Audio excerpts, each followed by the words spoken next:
मेरा नाम है आयुष जैन और मैं आज आपको इस वीडियो के अंदर बताऊंगा कि नेटवर्क मार्केटिंग एक्चुअल में क्या है। नेटवर्क मार्केटिंग की शुरुआत इंडिया के अंदर 1998 में हुई थी। 1998 से लेकर के 2012 तक बहुत सारी कंपनीज आई और इन्होंने इसको पैसा कमाने का, शॉर्ट टर्म में पैसा कमाने का एक जरिया समझा। और इसके अंदर कुछ fraud, chit end fund companies network marketing के नाम पर स्टार्ट कर दी। इससे हुआ क्या, लोग इसमें इसके अट्रैक्टिव स्कीम्स को देख करके आए तो, लेकिन जल्दी ही क्योंकि वो स्कैम्स थे वो बंद हो गए और लोगों का विश्वास नेटवर्क मार्केटिंग इंडस्ट्री से उठता चला गया। गलती नेटवर्क मार्केटिंग की नहीं थी, लेकिन उन लोगों की थी जिन्होंने इसको गलत तरीके से समझा। नेटवर्क मार्केटिंग अपने आप में एक बहुत बड़ा चीज़ है और आज के टाइम पे बोला जाता है कि नेटवर्क मार्केटिंग 21st सेंचुरी का सबसे तेज़ी से ग्रो करने वाला बिजनेस है। नेटवर्क मार्केटिंग एक well thought, philosophical, scientific process है अपने प्रोडक्ट्स और सर्विसेज को मार्केट करने का। जैसे कि हम मार्केट में देखते हैं, अलग अलग तरीके से हमारे पास प्रोडक्ट्स आते हैं। कैसे? जैसे अगर हम कोई अपना सामान लेने जाएं तो क्या होता है कि हम कहाँ से लेके आते हैं वो सामान? डायरेक्ट कंपनी से नहीं, हम लेकर के आते हैं अपने आसपास की एक शॉप से या अपने मॉल से। राइट? वो कहाँ से लेकर, क्या वो जो शॉपकीपर है या मॉल में जहाँ पे सामान आया था, क्या वो मॉल वाले ने बनाया था? क्या वो शॉपकीपर ने बनाया था? नहीं, वो किसी और से लेकर के आते हैं। जैसे कि होलसेलर से लेकर के आएंगे। वो होलसेलर ने अपने घर में बनाया? नहीं, होलसेलर कहाँ से लेके आता है? स्टॉकिस्ट से लेकर के आते हैं। स्टॉकिस्ट कहाँ से लेकर के आते हैं? स्टॉकिस्ट लेकर के आते हैं नेशनल डिस्ट्रीब्यूटर या सीएनएफ एजेंट से। और सीएनएफ एजेंट्स लाते हैं मैन्युफैक्चरर से, मतलब जिस कंपनी ने उसको बनाया था। इस दौरान होता क्या है, हमें पता कैसे चलता है कि कोई प्रोडक्ट मार्केट में आया है?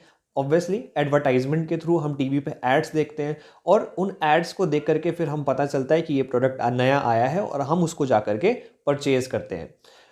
ये जो पूरा एक चेन हो गया, जो नेशनल स्टॉकिस्ट हो गया, होलसेलर्स, रिटेलर्स, इन्होंने भी अपना कोई मार्जिन रखा और जो एडवर्टाइजमेंट कराया गया उसमें भी एक बहुत बड़ा पैसा जाता है। एक 10 सेकंड का अगर एड टीवी पे आता है तो उसके लिए 3 लाख रुपए का करीब करीब खर्चा आता है। सोच के देखिए, एक ऐड अगर एक दिन में एक चैनल पे 10 बार आया तो उसका खर्चा हो गया 30 लाख। तो 30 लाख मल्टीप्लाई बाय 30, अगर एक महीना भी वो ऐड आया तो उसके लिए लग जाते हैं 9 करोड़ रुपए। 9 करोड़ रुपए सिर्फ एक चैनल पे अगर ऐड दे रहा है कोई व्यक्ति तो उसके लिए लग जाते हैं। तो सोच के देखिए ये पैसा कहाँ से जाता है? हमारी जेब से जाता है, क्योंकि अल्टीमेटली वो प्रोडक्ट का पैसा हम ही पे कर रहे होते हैं।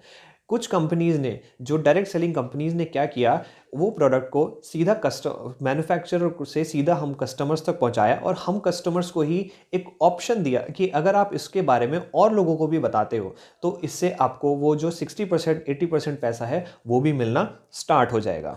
तो फ्रेंचाइजी मॉड्यूल किस तरह काम करता है? जैसे बहुत सारे फ्रेंचाइजी मॉड्यूल्स को हम देखते हैं, बाटा हो गया, डोमिनोज़ हो गए, मैकडॉनल्ड्स हो गए, पिज़्ज़ा हट हो गए, तो ये अपने बहुत सारे फ्रेंचाइजी स्टोर्स ओपन करते हैं। एक बहुत बड़ा चेन ऑफ स्टोर्स ये चला रहे होते हैं अपना हर जगह पर। यहाँ पर अगर हम एक अप्रॉक्सीमेटली लें, फॉर एन एग्जांपल बाटा, अगर देख के चले तो बाटा के करीब करीब 8,000 फ्रेंचाइजी स्टोर्स हमको मिल जाएंगे। 8,000 फ्रेंचाइजी स्टोर्स पे अगर सिर्फ एक व्यक्ति भी काम करता है, मतलब कितने लोग पर डे काम कर रहे हैं बाटा के लिए? 8,000 लोग। अगर 8,000 फ्रेंचाइजी स्टोर सिर्फ 10 घंटे के लिए खुल रहे हैं, जो कि एक नॉर्मल शोरूम टाइम है, तो 80,000 घंटे का काम हो जाता है एक दिन के अंदर। वहीं 8,000 शोरूम्स पे एक मिनिमम सेल भी अगर हम लगा करके चलें, जो कि 1,000 रुपये की होती है, तो भी 80 लाख रुपए का सेल्स कलेक्शन होता है पर डे का। ये मैं एक मिनिमम की बात कर रहा हूँ कि मिनिमम कितना होगा।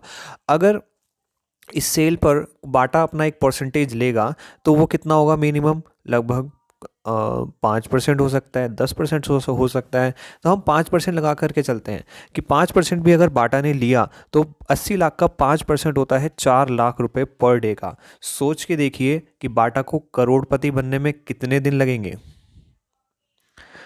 राइट, 25 दिन लगेंगे बाटा को करोड़पति बनने में। वहीं एक नॉर्मल व्यक्ति कितने दिनों में करोड़पति बन जाता है?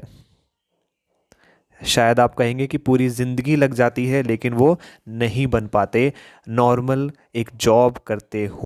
तो नेटवर्क मार्केटिंग के थ्रू हमें एक अपॉर्चुनिटी मिलती है कि हम वो फ्रेंचाइजी चलाने वाले की जगह अपना खुद का एक नेटवर्क बना सके, बाटा, मैकडॉनल्ड्स, डोमिनोज, पिज़्ज़ा हट की जगह आ सके और काम कर सके उनके लेवल पर। तो इस बिजनेस से कई सारे करोड़पति बनाए हैं और इंडिया के अंदर भी कई सारे लोग आज के टाइम पे करोड़ों इस बिजनेस के थ्रू कमा रहे हैं। साथ ही साथ अगर आप एक मेहनती व्यक्ति हैं तो आपकी इनकम सेफ रहती है। कंपाउंडिंग इनकम का हमको बेनिफिट मिल जाता है। नॉर्मली आम जिंदगी में क्या होता है कि हम जब जॉब के अंदर होते हैं तो हमारी जो इनकम होती है वो धीरे धीरे धीरे धीरे और सेम रेट से बढ़ती है। लाइक जैसे किसी जॉब के अंदर एक प्रमोशन होता है तो अब प्रमोशन हुआ तो 5,000 बढ़ा, 10,000 बढ़ा या 10, अगली बार भी क्या होगा वो उतना ही इंक्रीमेंट होता है। लेकिन इस बिजनेस के अंदर कई सारे ऐसे लोग हैं जिन्होंने अपना स्टार्टिंग 200-300 रुपए की इनकम से किया था और आज वो इनकम लाखों रुपए पे पहुंच गई है। इसी के साथ साथ आपको इस बिजनेस के थ्रू बहुत ज़्यादा रिस्पेक्ट मिलती है क्योंकि आप लोगों की लाइफ में एक ट्रांसफॉर्मेशन करने का काम करते हैं अगर आप एथिकली काम करें तो। इस बिजनेस से कई सारे करोड़पति बनाए हैं और इंडिया के अंदर भी कई सारे लोग आज के टाइम पे करोड़ों इस बिजनेस के थ्रू कमा रहे हैं। साथ ही साथ अगर आप एक मेहनती व्यक्ति हैं तो आपकी इनकम सेफ रहती है। कंपाउंडिंग इनकम का हमको बेनिफिट मिल जाता है। नॉर्मली आम जिंदगी में क्या होता है कि हम जब जॉब के अंदर होते हैं तो हमारी जो इनकम होती है वो धीरे धीरे धीरे धीरे और सेम रेट से बढ़ती है। लाइक जैसे किसी जॉब के अंदर एक प्रमोशन होता है तो अब प्रमोशन हुआ तो 5,000 बढ़ा, 10,000 बढ़ा या 10, अगली बार भी क्या होगा वो उतना ही इंक्रीमेंट होता है। लेकिन इस बिजनेस के अंदर कई सारे ऐसे लोग हैं जिन्होंने अपना स्टार्टिंग 200-300 रुपए की इनकम से किया था और आज वो इनकम लाखों रुपए पे पहुंच गई है। इसी के साथ साथ आपको इस बिजनेस के थ्रू बहुत ज़्यादा रिस्पेक्ट मिलती है क्योंकि आप लोगों की लाइफ में एक ट्रांसफॉर्मेशन करने का काम करते हैं अगर आप एथिकली काम करें तो। साथ ही ये बिजनेस आपका एजुकेशन, आपका सेक्स, कास्ट, रिलीजन, प्रोफेशन कुछ नहीं पूछता। ये बिजनेस खुले हाथों से आपका वेलकम करता है। चाहे आप पहले कुछ भी करते थे, आप इस बिजनेस के अंदर आ सकते हैं और सफल हो सकते हैं।